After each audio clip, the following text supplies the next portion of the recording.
Welcome back to the Sermon on the Mount series in iFaith, and this is Lesson R, Judge Not. We've gone through chapters 5 and 6 of Matthew.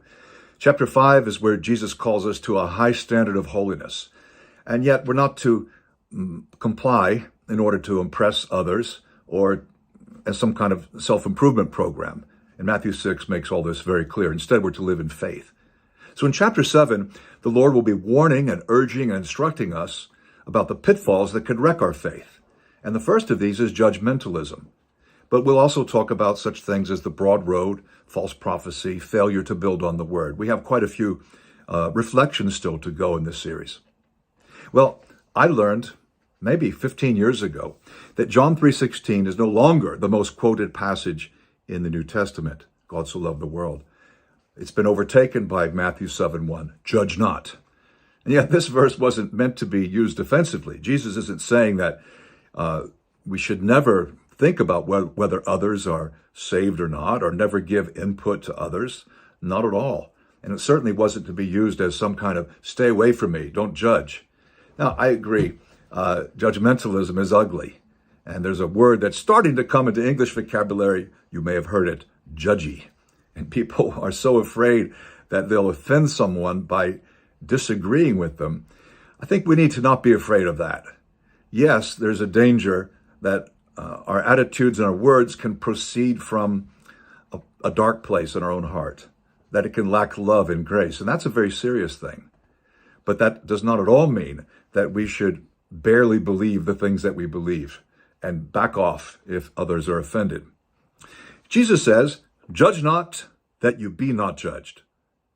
For with the judgment you pronounce, you will be judged, and with the measure you use, it will be measured to you. Why do you see the speck in your brother's eye, but not notice the log that is in your own eye?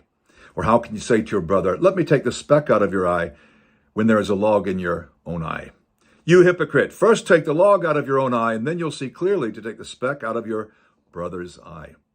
So I think Jesus gives us this warning because those who are trying to adhere to high standards, those who are trying to follow Jesus, and this really applies to all kinds of religious people, we can easily lapse into judgmentalism. As someone put it, it is the mark of fallen human nature to notice the faults in others and be blind to our own. I've noticed this in my own case over and over. It's so easy for me to criticize another person, but what about my own faults? Why do I go easier on myself than I do on others? And clearly that's not what the Lord has in mind.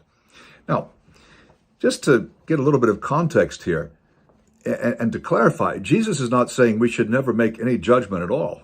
I mean, John 7, he says we should start making right judgments, just not superficial judgments. This passage, Matthew 7, is referring to hypocritical judgment. And there are at least a dozen different types of judgment in the New Testament, some condemned, some commended.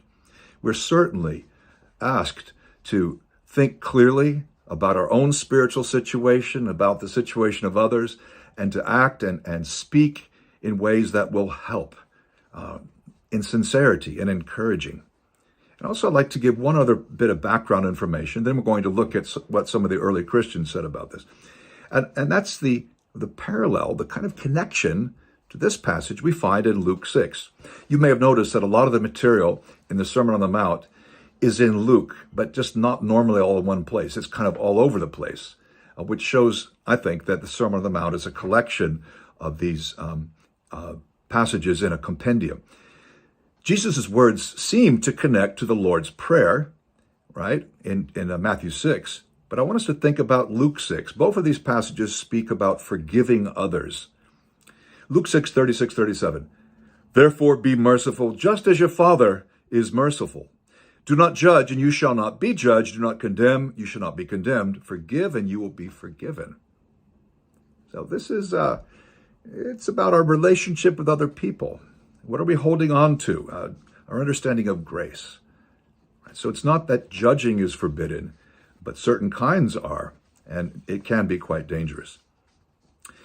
What did the early Christians say? Well, I'm going to give you just a few quotes right now. One from the North African lawyer, Tertullian, and then we'll go from John Chrysostom of Constantinople. Tertullian is in the 2nd century. Chrysostom is a couple of hundred years later.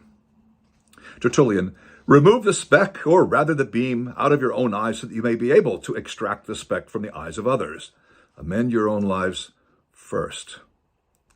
Right, so he doesn't think that we shouldn't try to mentor others or help them or direct. He says we need to work on ourselves. And his point is not, well, we'll never finish working on ourselves, therefore we can never give input to others. No, he says the purpose is to get our own life in shape so that we can help others. Chrysostom, do you wish to judge? Judge your own sins. No one will accuse you if you condemn yourself. In fact, that's actually a great way to give input to others. Just talk about your own weaknesses. And the more people are listening, the more people will say, oh, I relate. Chrysostom also said, you ask, if someone commits fornication, may I not say that fornication is a bad thing? Can I not correct someone who's behaving wantonly? Because today, and this is even in the church, people are so gentle, so modest, so gracious, so they think, that really we shouldn't point out sin at all. Preachers shouldn't preach about it. Teachers shouldn't teach about it. We shouldn't bring it up in the fellowship. We shouldn't ask the probing questions. Chrysostom thinks that's nonsense. He says, of course, correct him, but not as an enemy. Do not do it as though you were exacting a penalty from an adversary. Rather, correct him as your brother, as a physician providing medicine. That's a great attitude. For Christ did not say, do not correct him who is sinning, but do not judge. That is, do not be bitter in pronouncing correction. I think this is really, that's really very insightful, what Chrysostom is saying here. It's not that we can't correct them, but we're not to be bitter in pronouncing the correction and thinking of ourselves as physicians. We are something that'll help others. It doesn't help to be negative. I mean, and people refuse to come for help, then we can't help them. But we have this medicine of immortality, as I think one of the second century writers put it. And what about Matthew 18?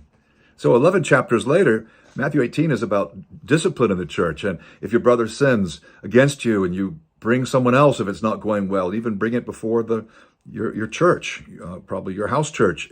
Otherwise, imperfections and minor sins we can overlook in love. But Matthew 18 is about sins that are so serious that if people don't repent, there can be a disfellowship. And if it's a serious sin in that way, we've got to talk to our brothers or sisters about these kinds of sins, since eternal life is at stake. So what am I saying? It's not hypocritical to care about others, to desire that they grow spiritually. It is hypocritical, of course, to pretend to care. Well, actually, we're secretly taking pleasure in tearing down others in order to boost our own ego.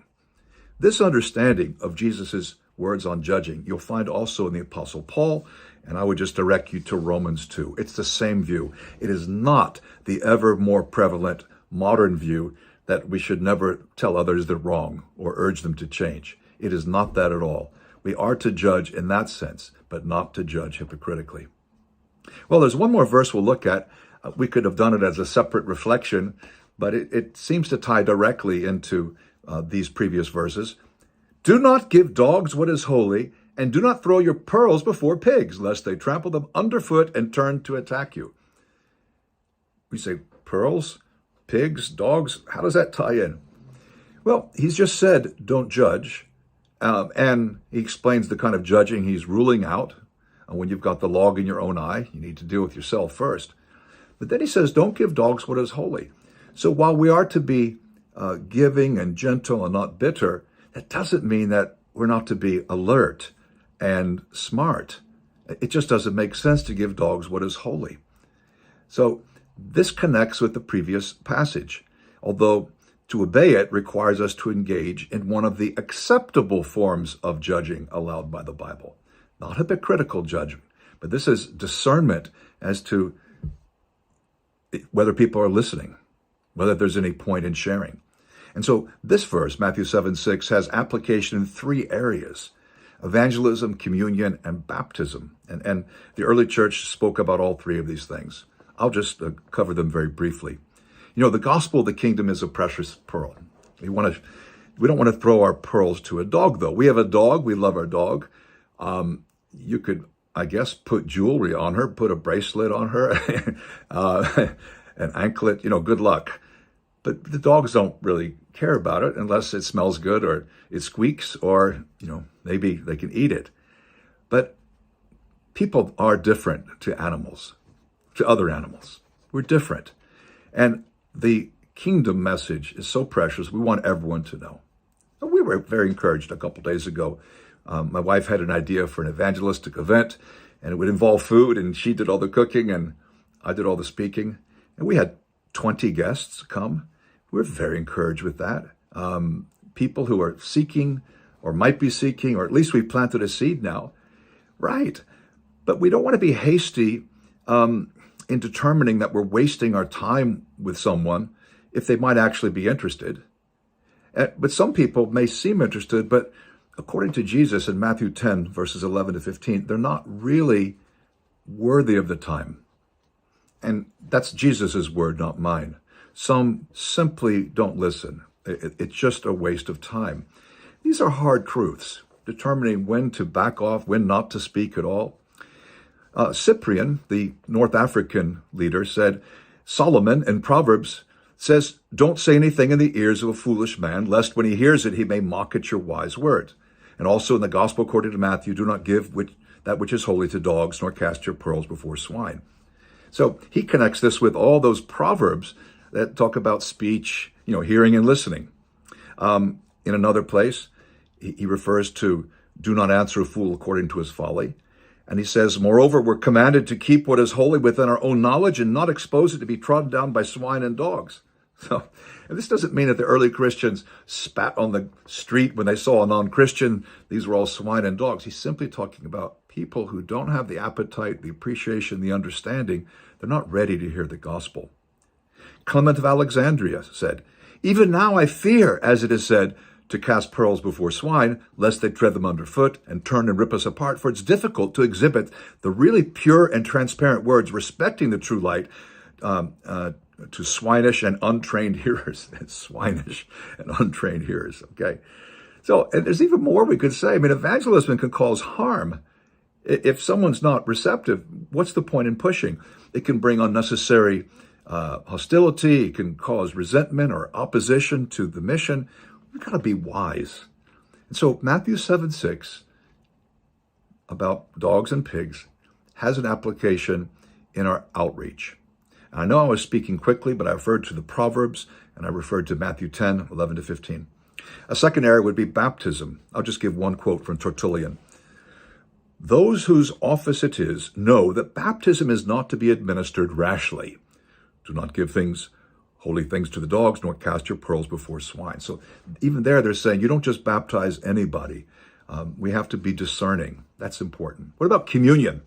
Well, in the Didache, which is probably an early 2nd century writing, let no one eat or drink of your Eucharist, that's the Lord's Supper, except those who have been baptized in the name of the Lord. For concerning this, the Lord has said, do not give that which is holy to the dogs. So they practice what we would call closed communion. If you've not been baptized, you don't take communion. I think you can make arguments, probably decent arguments on either side, for open communion or closed, but I lean more towards the closed side. And that was certainly the example of the historic Christian church.